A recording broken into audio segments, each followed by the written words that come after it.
All right, guys, so we are on episode 10 of Ask Brian. So this next question that we're talking about, this comes from, again, a family member. Many of my favorite YouTubers keep promoting VPN services for their viewers. They say it is a tool for enhanced security and private browsing. Is this at all related to incognito mode on my web browser? And which, if either, gives me enhanced privacy features and how? All right, so let's first tackle what each of these things are, and then we'll talk about the services they provide and everything like that.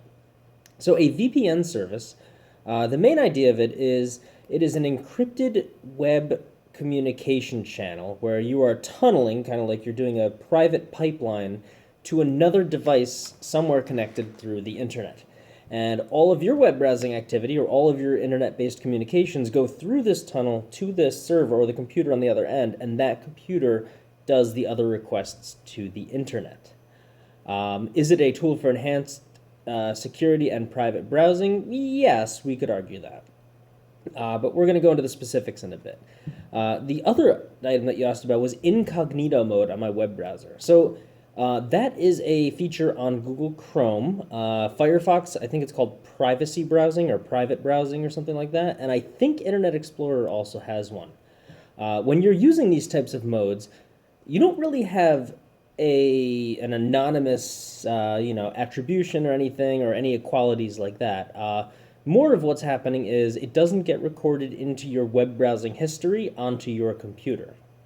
So, for example, if I'm looking for a friend's birthday gift and we happen to share using a computer, or if I ask to use their computer for a few minutes to browse for something for a gift idea, we'll use that as a very poor example. When they go back onto their computer, they can't open up the history and see what I was looking at on their computer if I enabled incognito mode.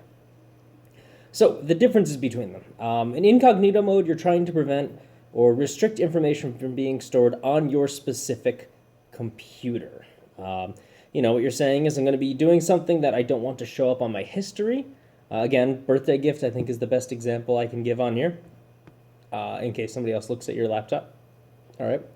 But with a VPN, what you're doing is you are restricting anybody from looking, such as your internet service provider. So maybe your internet service provider has restricted certain things, or there's a specific type of activity that you want to do that your internet service provider has disallowed. I'm not going to go too deep into that, but it has to do with piracy and what is illegal.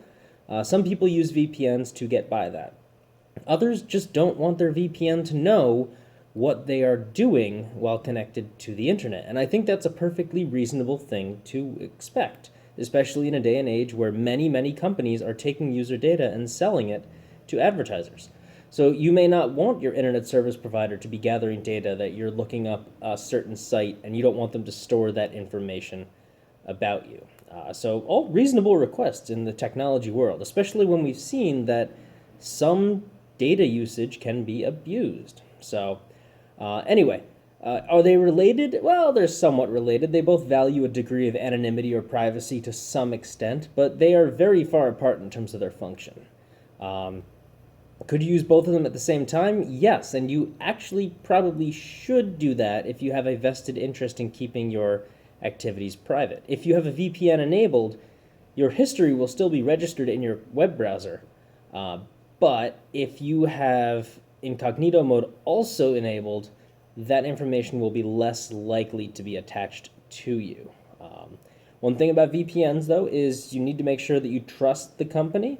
If a company claims that they delete all their records and they don't keep any tabs on you or anything, that's great, but unless that is proven to you in some way, I would still recommend acting as if you were having things attached to your browsing or internet habits. I think I can leave it there, and you can kind of infer whatever you want from that. So, does that mean you should always have a VPN and always have incognito mode on? No, but every once in a while there comes a need where you need one or both of these items. Other uses for VPNs that people have claimed are good, not maybe a privacy feature, but more of a security feature, kind of goes hand in hand. But on the security feature, if you are trying to connect through a Wi-Fi that is maybe not yours, or it's a friend's, and you don't trust the Wi-Fi, or it's like a restaurant, or a location that you think maybe doesn't pay close attention to obvious networking standards and security, you can take a VPN, boot it up, and all of your data goes straight through that tunnel, or that tube going through to the other end, and nobody on that network can see what you're doing. All that they're seeing is communications with you and some random IP address, possibly in another country, possibly in another area of the world. It kind of makes things much more difficult to figure out and to work with. So I personally think it is worth having a VPN. I don't recommend the free ones, because there's a phrase in the technology world: if you're not the customer, you're the product. So if you're not the person giving them money, you are the person whose data is being sold, and VPNs can sometimes do that. Once in a while my students talk about having a VPN, a free one, and they like using it because they can use it to get past Wi-Fi or restraints or stuff like that, but honestly it's a really bad idea to do that, and it's only a matter of time before that gets blocked as well.